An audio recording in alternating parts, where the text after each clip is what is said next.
Bienvenue sur Africa 24 dans cette nouvelle édition du Non-Stop Info. Voici les titres de l'actualité. Le Togo se prépare pour sa prochaine élection présidentielle qui se tiendra le 22 février 2020. Un processus électoral dont l'opposition réclame la suspension, faute de confiance accordée à la Commission électorale nationale indépendante. Vers la mise en place d'un réseau électrique commun en Afrique, la Banque africaine de développement et le nouveau partenariat pour le développement de l'Afrique convergent vers un plan conjoint pour assurer l'accès à l'électricité sur le continent.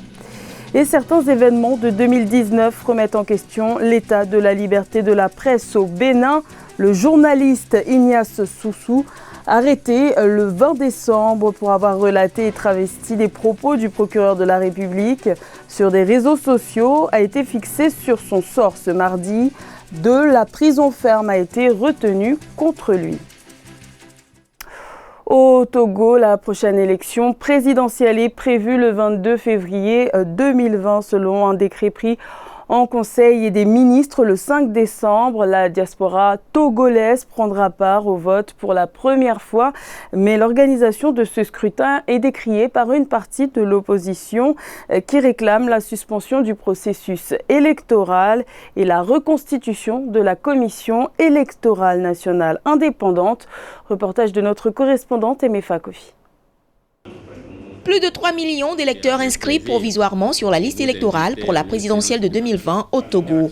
Tel est le chiffre communiqué par la Commission électorale nationale indépendante le 23 décembre 2019. À l'étranger, 348 électeurs se sont inscrits sur le fichier électoral et pourront voter seulement aux États-Unis, en France, au Gabon, en République démocratique du Congo, au Nigeria et au Maroc. La CENI a reçu en ce moment dans nos locaux deux équipes, l'une de l'OIF, l'Organisation internationale de la francophonie, et l'autre de la CEDEAO, pour pouvoir auditer au fur et à mesure le fichier électoral. Le premier tour de la présidentielle est fixé au 22 février 2020. À 3 mois de ce scrutin, des voix s'élèvent au niveau des organisations de la société civile, Front citoyen Togo debout et Synergie Togo. Celles-ci parlent d'anomalies constitutionnelles entachant la crédibilité du processus électoral en cours. Aujourd'hui, nous ne voyons pas comment est-ce que un Sénat qui n'existe pas peut nommer des membres de la Cour constitutionnelle. Nous sommes dans un véritable flou juridique, un véritable flou savamment entretenu qui donne l'impression que nous baignons dans l'illégalité avec ce processus présidentiel qui est lancé par une institution dont la composition ne répond plus aux dispositions de la Constitution. La loi organique de la Cour constitutionnelle votée à l'Assemblée nationale ce 23 décembre établit à 6 ans le mandat de ses membres, dont 2 sont élus par le Sénat. Le dépôt des candidatures pour ces présidentielles est fixé du 27 décembre 2019 au 8 janvier 2020. Également dans l'actualité, l'actuel président de la Banque africaine de développement, Akinwumi Adesina, semble bien parti pour briguer un deuxième mandat. Sa candidature a été approuvée le 21 décembre par la communauté économique des États de l'Afrique de l'Ouest. Rappelons que le 8e président élu du groupe de la Banque africaine de développement a été désigné le 28 mai 2015 pour un mandat de 5 ans. La prochaine élection de la BAD se tiendra en 2020. En Guinée, l'opposition durcit le ton en annonçant qu'elle ne participera pas aux élections législatives du 16 février 2020. L'opposition dénonce des irrégularités dans le processus électoral avec en toile de fond un fichier électoral contesté. Des actions pourraient même être menées pour empêcher la tenue de ces scrutins. Les explications de Ange Nomenio. L'opposition guinéenne compte boycotter les législatives du 16 février 2020. Elle prévoit même empêcher la tenue de ce scrutin si certaines conditions, comme le recensement électoral ou la modification du fichier, ne sont pas réunies. La classe politique opposante, dirigée par Cellou Dalein Diallo, dénonce ce qu'elle qualifie de mascarade électorale en cours de préparation. Nous avons décidé que nous ne pouvons pas participer et nous ne pouvons pas accepter qu'une élection basée sur ce fichier soit organisée parce qu'elle ne respectera pas la volonté de notre peuple qui a le droit de choisir ses députés. Pour participer à ces élections, l'opposition exige également que le président Alpha Condé renonce au changement de constitution. Cette nouvelle a d'ailleurs créé une vague de protestations réprimées par la police en novembre 2019. Un des manifestants est décédé au cours de la répression. La stratégie de la chaise vide a démontré dans d'autres cas son inefficacité. Cependant, dans le cas de la Guinée, les opposants eux-mêmes ont conscience de ce risque-là et c'est pourquoi ils ne s'en tiennent pas qu'au boycott. Ils annoncent qu'ils vont boycotter, mais aussi qu'ils useront de tous les moyens légaux, c'est l'expression qu'ils ont utilisée, pour empêcher la tenue de l'élection. Les élections législatives ont déjà fait l'objet de plusieurs reports en Guinée. Le 28 décembre 2019 était la dernière date proposée par la commission électorale, mais sous la pression des membres de l'opposition représentés à la CENI, l'organe a dû repousser l'échéance au 16 février 2020.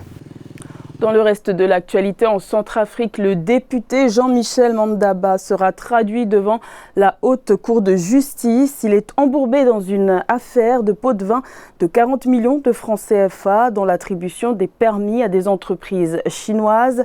C'est la décision de la commission d'enquête prise le 20 décembre à Bangui, 5 mois après la révélation de la vidéo le montrant en train d'empocher cette somme d'argent, des faits que l'intéressé a reconnus avant de s'en excuser. Les députés devront se prononcer sur le maintien ou non de Jean-Michel Mandaba à son poste de président de la commission ressources naturelles.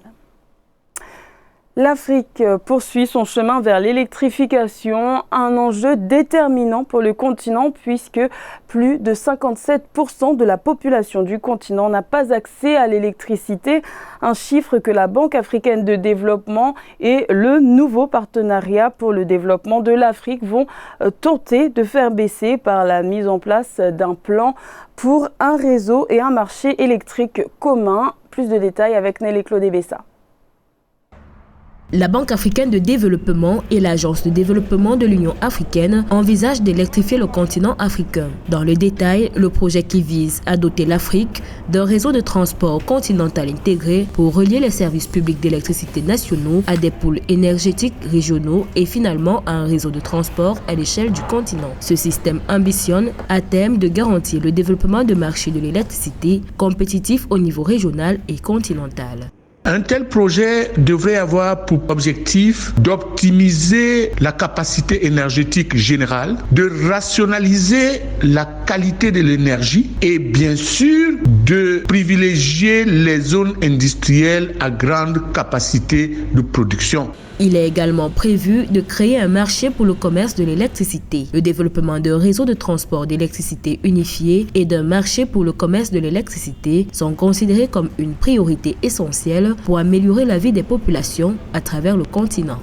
L'Afrique gagnerait donc d'abord à produire l'énergie de façon qualitative, réadapter pour chaque pays, l'intégrer aux capacités nationales pour chaque pays, pour que toutes les capacités nationales puissent être optimisées de façon globale et avoir une optimisation généralisée de l'offre en énergie en Afrique et bien sûr de la contribution de l'énergie au développement économique.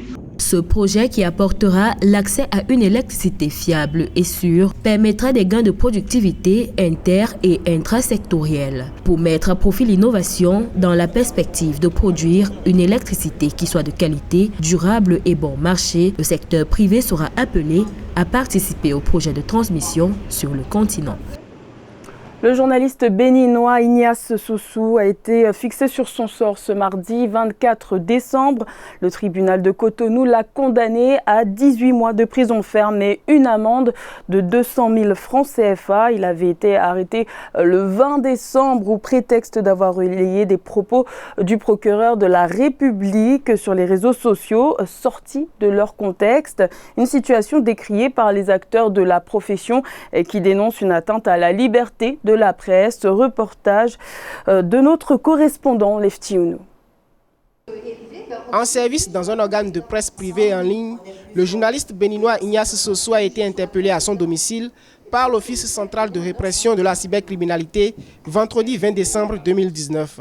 Il lui a reproché d'avoir relayé et travesti sur un média social les propos du procureur de la République venu animer l'une des communications à l'occasion du forum Veriforce tenu à Cotonou. En conférence de presse lundi 23 décembre 2019, l'Union des professionnels des médias du Bénin, UPMB, a dénoncé la privation de liberté des journalistes et a plaidé pour sa libération. Cette situation, qui fait suite à plusieurs autres, interpelle doublement l'Union des professionnels des médias du Bénin sur les menaces qui planent sur les journalistes. Des journalistes sont privés d'emploi, d'autres interpellés dans le cadre de l'exercice de leurs fonctions. Il s'agit entre autres de la suspension jusqu'à nouvel ordre de la radio Soleil FM par la Haute Autorité de l'audiovisuel et de la communication et du procès devant la Cour de répression des infractions économiques et du terrorisme CRIET du journaliste économiste Casimir Pédjo. En exposant le professionnel des médias à la CRIET pour des délits de presse, le Bénin amorce un recul historique qu'il convient dès à présent de corriger. Association professionnelle à caractère syndical, l'UPMB en appelle à la conscience professionnelle des acteurs des médias face aux menaces auxquelles est confrontée la profession. De vives inquiétudes sont émises sur l'application de la loi portant code du numérique sur les journalistes au cours de l'exécution de leurs tâches professionnelles depuis sa promulgation le 20 avril 2018. À la découverte du phénomène Kaleta, une pratique populaire très prisée en cette période de fête au Bénin. Il s'agit de masques historiques utilisés par la communauté de Ouida au sud du pays, un patrimoine culturel immatériel mais peut-être en voie de disparition. Reportage de notre correspondant Leftiono. Au Bénin, la société de masques Kaleta sillonne les rues et villes à la veille des fêtes de Noël ou du Nouvel An. C'est un art culturel importé par les Afro-Brésiliens esclaves affranchis. Il constitue l'un des masques historiques pour la communauté de Ouida. Il est composé de groupes d'enfants, adolescents et adultes masqués accompagnés de joueurs d'instruments. Ce patrimoine a de la force et de la vivacité au Bénin il y a quelques années, mais force est de constater que ça tombe en désuétude au profit des animations et des musiques modernes importées d'ailleurs. Donc depuis 2004, l'association que je dirige a initié ce projet pour redonner vie au Kaleta.